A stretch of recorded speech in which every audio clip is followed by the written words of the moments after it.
सत्यनारायण की व्रत कथा द्वितीय अध्याय।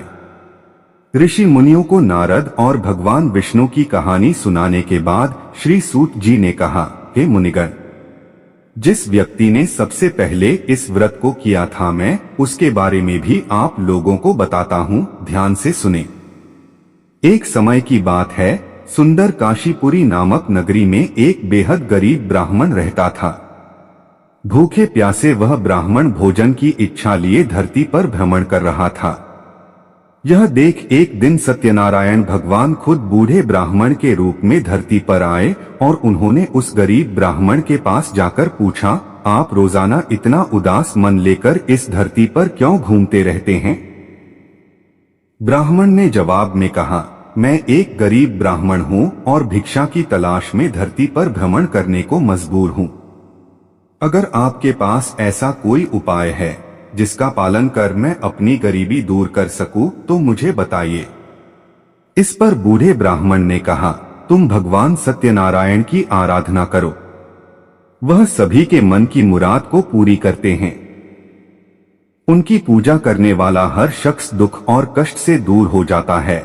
इतना कहकर बूढ़े ब्राह्मण का रूप लिए सत्यनारायण भगवान अदृश्य हो गए। उनकी बातें सुनकर निर्धन ब्राह्मण इस व्रत को करने का उपाय सोचने लगा। रात भर गरीब ब्राह्मण ने इसी के बारे में सोचा और पूरी रात जागने के बाद सत्यनारायण भगवान की पूजा करने के लिए भिक्षा मांगने निकल पड़ा। अन्य दिनों के मुकाबले उस दिन उस ब्राह्मण को काफी ज्यादा भिक्षा मिली। उस भिक्षा से और अपने प्रियजनों के सहयोग से किसी तरह ब्राह्मण ने सत्यनारायण भगवान की पूजा की।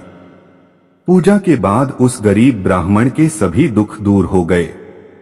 धीरे धीरे वह कई संपत्तियों का मालिक हो गया। ब्राह्मण हर महीने नियमित रूप से इस पूजा को करने लगा। श्री सूत ने कहा, इस तरह से जो कोई भी सच्ची श्रद्धा के साथ श्री सत्यनारायण भगवान की पूजा करेगा, वह सभी प्रकार के दुखों और पापों से मुक्ति पा सकेगा। इस पर ऋषिगण बोले, हे सर्वज्ञाता सूत जी, उस ब्राह्मण की बातों को सुनकर और किस किस ने श्री सत्यनारायण भगवान की पूजा की, आप इस बारे में भी हमें बताएं। फिर सूत जी ने आगे कहा, इस व्रत को जिन लोगों ने भी किया, मैं उन सभी के बारे में आप लोगों को बताता हूँ, ध्यान से सुने। एक बार वह गरीब ब्राह्मण धन और संपत्ति की प्राप्ति के बाद अपने परिजनों के साथ इस व्रत को करने की तैयारी कर रहा था। तभी एक बूढ़ा व्यक्ति लकड़ी बेचते हुए वहां आया। उसने लकड़ियों को बाहर रखा और स्वयं ब्राह्मण के घर के अंदर चला गया। प्यास से तड़पता वह लकड़ी बेचने वाला जब घर के अंदर आया तो उसने देखा कि ब्राह्मण पूजा पर बैठा हुआ था। उसने ब्राह्मण को नमस्कार किया और पूछा, हे मुनिवर, आप यह कौन सा तप कर रहे हैं और इसे करने से क्या फल मिलेगा? लकड़हारे के सवालों का उत्तर देते हुए ब्राह्मण ने कहा, यह व्रत श्री सत्यनारायण भगवान का है। इसे करने से मन की इच्छा पूरी होती है। इसी व्रत का पालन करके मुझे धन की प्राप्ति हुई है। ब्राह्मण से इस व्रत के बारे में सुनकर लकड़हारा बेहद खुश हुआ। उसने चरणामृत व प्रसाद ग्रहण किया और तुरंत अपने घर चला गया। घर पहुंचकर उसने निश्चय किया कि किसी भी हाल में वह भी श्री सत्यनारायण भगवान की पूजा करेगा। इसके लिए वह लकड़ी बेचने उस नगर जा पहुंचा जहां अधिक संख्या में अमीर लोग रहते थे। वहां उसे पहले के मुकाबले अधिक धन मिला।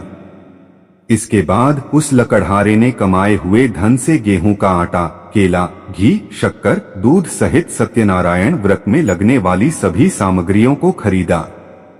फिर उसने अपने परिजनों को भी आमंत्रित किया और पूरी विधि के साथ श्री सत्यनारायण भगवान का व्रत किया।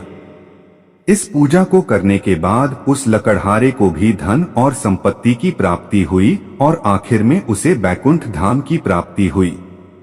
इस प्रकार सत्यनारायण कथा का दूसरा अध्याय खत्म हुआ।